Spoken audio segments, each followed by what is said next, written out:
bata hanggang ngayon, kaibigan ko na sila. Sobrang close naming tatlo. Halos hindi kami mapaghiwalay. At sa aming tatlo, ako ang masasabing may maranyang buhay. Kaya ang tawag nila sa akin ay manager.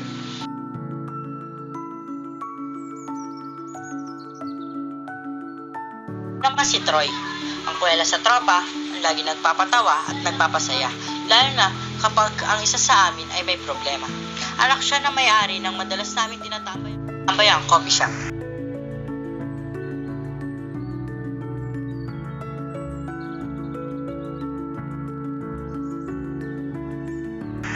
Ito si Prince, ang genius na tropa, lalo na pagdating sa computer at iba pang gadget.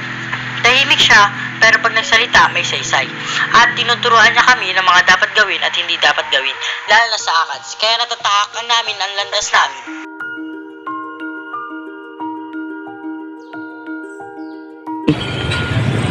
One for all for one!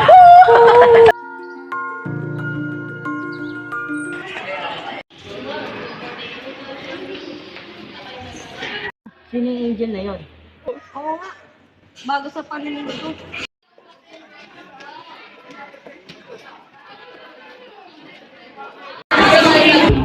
Siguro siya yung pinagad kapon yung transfer.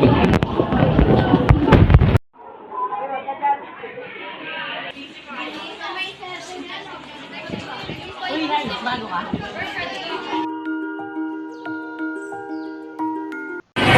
Ganda niya talaga. Speaking of the angel.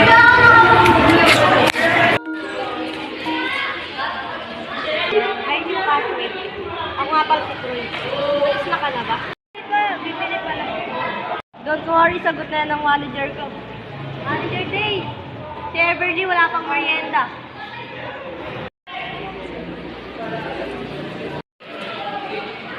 Everly, with our manager, ang pogi-pogi Mr. Dave Montero. Ikaw yung seatmate ko. Ay, oo. Ano bang gusto mo, Everly? Hi, dito na siya naman. Huwag kang mag-alala. Manager talaga namin yan. Generous pa, lalo na sa katulad mo maganda. Sige na nga. Ice cream na lang gusto ko kainin. Tara, sama ka sa akin para may kasabay ako kumain. Sige.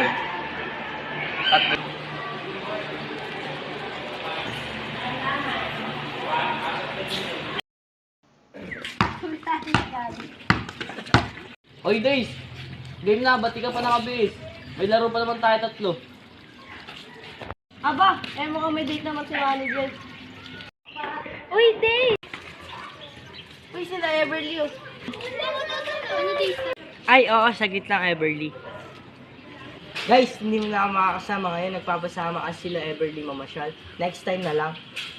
Ang bihira. Hey, pre. Sige, dito na ako.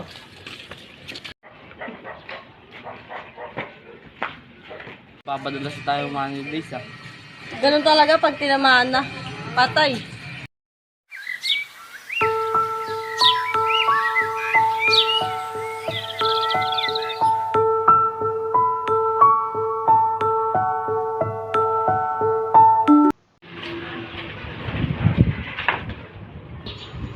Pre, tuloy! Sana madapa kayo.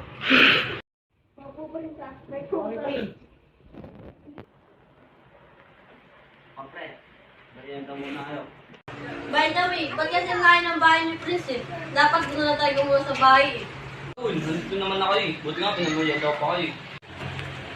Days, ba't may dala pang mga na paper? Eh, isang poster lang naman gagawin natin. Kaya nga.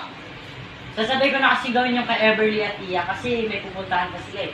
Ala, ba't ikaw gagawa ng project ng dalawa? Eh, puro lang naman sila lang kuwatya. Hindi sila gumagala. Bibisitahin lang naman daw nila yung puntod ng lola ni Iya. Mga palusot mo eh, may gusto ka lang kay Everly. Ano naman kung gusto ko siya? Ng Days, huwag ka masyadong mag-exert ng effort dahil sa babae mo pakilala ng lubusan. O siya, tigil na yan. Gumawa tayo ng project para makapag-review pa tayo sa Pilipino pagtapos.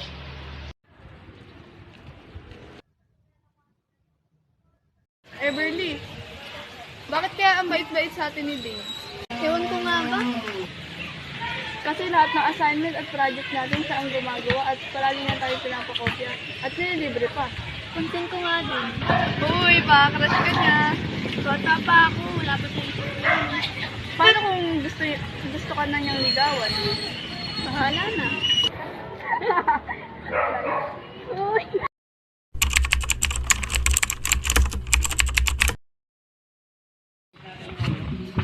Uy, Dave, excited ka na ba i-add si Everly para sa Valentine's bukas? Oo, pre, kinakabahan niya ako eh. Pati niliyaya ko siya. Hey, pre, ready ka na pre. Baka dumating na si Everly. Pre, kinakabahan pa rin ako. Huwag kang kabahan. Parang yung tinuli lang tayo niyan. Basta maging totoo lang sa sarili mo. Stay true and be yourself, bro. Huwag kang kabahan. Parating na angel mo.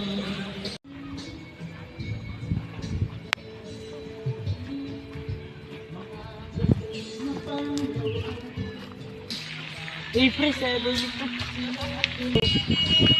Ano ka ba, Days? Go na! Andito lang kami nakasuporta sa'yo. Hey, pre, dito namin pre. Di, pre. Hi, Everly. Advance happy Valentine's para po. Happy Valentine's. Okay tayo, di ba? Kasi alam mo rin naman na may pagtingin ka sa akin. Lahat ng pabor mo ginagawa ko. Tulad na lang ng mga assignments mo, tapos yung project, pati na rin yung mga pinanilibre ko sa'yo. So tayo na nun, di ba? Teka lang din. Na-misinterpret mo yata yung friendship natin. Hindi naman kita pinilit na gawin yung mga yun. Tsaka isa pa, tinatanong naman kita lagi kung okay lang sa'yo. Sabi mo okay lang. Pero Everly, Pasensya na talaga din, pero hindi pa ako ready sa ganyan. And hindi pa ako pinapayagan ng parents ko.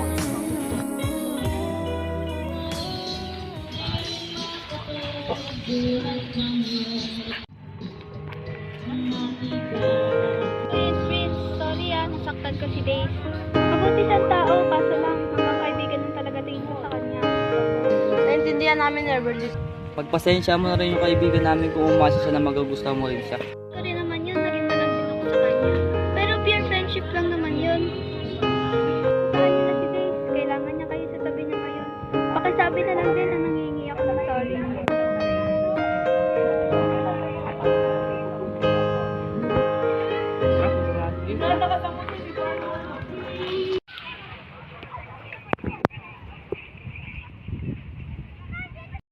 Di, okay ka na ba?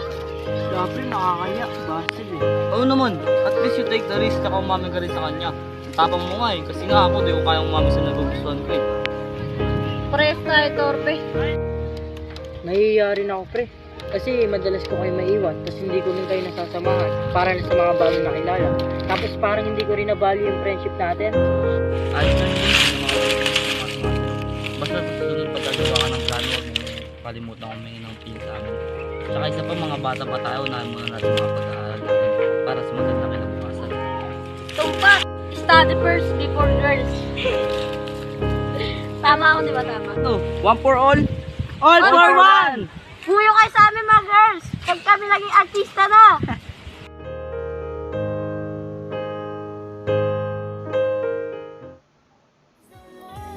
Lang tayo mabuhay. Kaya dapat natin sulitin ang bawat oras, minuto at segundo ng ating buhay. Maikli lang ang buhay, kaya mas piliin natin maging mabuti at masaya. Piliin natin ang mga tao na ating nakakasama dahil maaari tayong makakilala biglaan ng mga taong hindi worth it. Lagi natin tatandaan, ang pagkakaibigan ay kabilang sa pinakamahalagang relasyon sa pang-araw-araw na buhay.